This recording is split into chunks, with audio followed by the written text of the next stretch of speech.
বন্ধুরা, এতদিন ডিএ মামলা ছিল সুপ্রিম কোর্টের বিচারপতি ঋষিকেশ রায়ের বেঞ্চে। 31শে জানুয়ারি বিচারপতি ঋষিকেশ রায় অবসর নিতে চলেছেন। মামলার পরবর্তী শুনানি তারপরেই হবে, সেই কারণেই বেঞ্চ বদল আবশ্যম্ভাবী। আর এরই মধ্যে দেশের সর্বোচ্চ আদালত সুপ্রিম কোর্টে এবারও পিছিয়ে গেল রাজ্য সরকারি কর্মচারীদের ডিএ মামলার শুনানিও। আগামী মার্চ মাসে পরবর্তী শুনানি হবে বলে জানিয়েছেন শীর্ষ আদালত। এর আগে মঙ্গলবার ডিএ মামলার পাশাপাশি সুপ্রিম কোর্টে শুনানি হওয়ার কথা ছিল এসএসসির 26,000 চাকরি বাতিল এবং ওবিসি সার্টিফিকেট বাতিল মামলারও। ওই দুটি মামলারও শুনানি পিছিয়ে যাওয়ার পরে ডিএ মামলার শুনানিও অবশেষে পিছিয়েই গেল। এতদিন ডিএ মামলা ছিল দেশের সর্বোচ্চ আদালত সুপ্রিম কোর্টের বিচারপতি ঋষিকেশ রায়ের বেঞ্চে। তবে আগামী 31শে জানুয়ারি বিচারপতি ঋষিকেশ রায় অবসর নিতে চলেছেন, তারপরেই পরবর্তী মামলার শুনানি। সেই কারণে বেঞ্চ বদল আবশ্যম্ভাবী।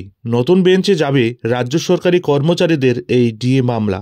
মঙ্গলবার দুপুর 2টোর পরে মামলাটি শুনানির জন্য ওঠার কথা ছিল বিচারপতি ঋষিকেশ রায় এবং বিচারপতি এসবিএন ভাটির ডিভিশন বেঞ্চে।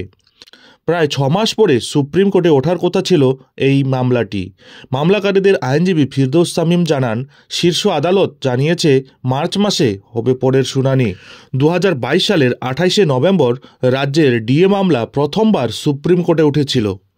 গত বছর 1 ডিসেম্বর মামলাটির শেষবার শুনানি হয়েছিল।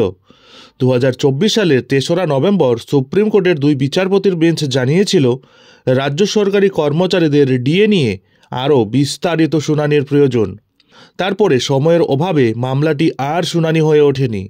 এর আগে বিচারপতি মাহেশ্বরীর বেঞ্চে মামলাটি ছিল, তিনি অবসর নিয়েছেন। তারপরের মামলা গিয়েছে বিচারপতি ঋষিকেশ রায়ের বেঞ্চে। এবার তিনিও অবসর নিতে চলেছেন, আর রাজ্যের এই ডিএ মামলাটি সেই আগের জায়গাতেই পড়ে রইল। আগামী মার্চে নতুন বেঞ্চে উঠতে চলেছে এই দীর্ঘদিনের প্রতীক্ষিত রাজ্য সরকারি কর্মচারীদের ডিএ মামলাটি। কেন্দ্রীয় হারে এবং বকেয়া মহার্ঘ ভাতা বা ডিএর দাবিতে কলকাতা হাইকোর্টে মামলা করেছিলেন রাজ্য সরকারি কর্মচারীদের একাংশ। পরবর্তীতে 2022 সালের 20 মে কলকাতা হাইকোর্ট রাজ্যকে কেন্দ্রীয় হারে 31% হারে ডিএ দেওয়ার নির্দেশ দিয়েছিলেন। কলকাতা হাইকোর্টে জয়ী হয় রাজ্য সরকারি কর্মচারীদের কনফেডারেশন ইউনিটি ফোরাম এবং সরকারি কর্মচারী পরিষদ।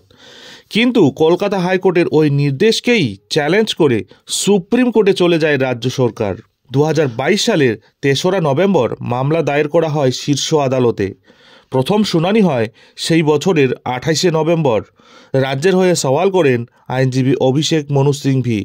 অন্যদিকে মামলাটি বিচারাধীন থাকা অবস্থায় কয়েক দফায় ডিএ বৃদ্ধির ঘোষণা করেছেন মুখ্যমন্ত্রী মমতা বন্দ্যোপাধ্যায়।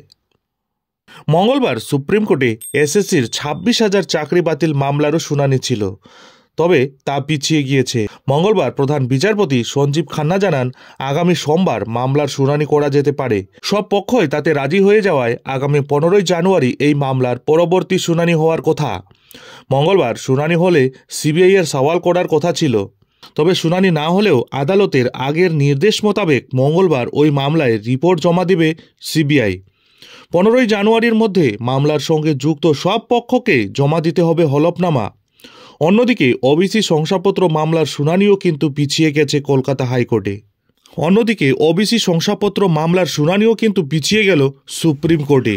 মঙ্গলবার এই মামলাটির শুনানির হওয়ার কথা ছিল বিচারপতি BR গাভাই এবং বিচারপতি অগাস্টিন জর্জ মসিহের বেঞ্চে, কিন্তু শুনানি হয়ে ওঠেনি। এই মামলার পরবর্তী শুনানি আগামী 28শে জানুয়ারি বলে দেওয়া হয়েছে।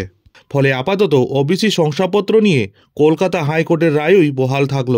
গত 22শে মে কলকাতা হাইকোর্টের বিচারপতি তপব্রত চক্রবর্তী এবং বিচারপতি রাজাশেখর মান্থার ডিভিশন বেঞ্চ 2010 সালের পর থেকে তৈরি হওয়া রাজ্যের সমস্ত ওবিসি সার্টিফিকেট বাতিলের নির্দেশ দিয়েছিলেন।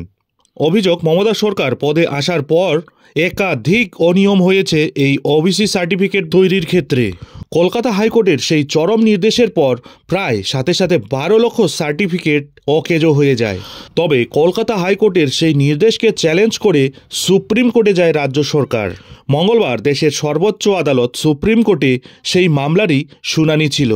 তবে এদিনও সেই গুরুত্বপূর্ণ ওবিসি সার্টিফিকেট বাতিল মামলাটির শুনানি হয়নি। ওই মামলার পরবর্তী শুনানির ডেট দেওয়া হয়েছে আগামী 28 জানুয়ারি। মঙ্গলবার দেশের সর্বোচ্চ আদালত সুপ্রিম কোর্টে রাজ্যের তিনটি গুরুত্বপূর্ণ মামলাগুলির শুনানি থাকলেও একটারও শুনানি কিন্তু হয়ে ওঠেনি। এই গুরুত্বপূর্ণ 3টি মামলার শুনানিও কিন্তু পিছিয়ে গেছে, ফলে মারাত্মকভাবে হতাশ রাজ্যবাসী। এখন দেখার বিষয় হলো আগামী দিনে এই তিনটি মামলার যে পরবর্তী শুনানির ডেট দেওয়া হয়েছে সেই শুনানিতেও আদৌ এই মামলাগুলির শুনানি হবে কিনা, নজর থাকবে সেদিকে। এ ব্যাপারে আপনারা কি ভাবছেন অবশ্যই আপনাদের মূল্যবান মতামত আমাদের কমেন্ট বক্সে কমেন্ট করে জানাতে ভুলবেন না। যাই হোক, এখন এখানেই শেষ করছি। এই ধরনের পরবর্তী গুরুত্বপূর্ণ আপডেটগুলি ঠিক সময় মতো পেতে অবশ্যই চ্যানেলে চোখ রাখুন।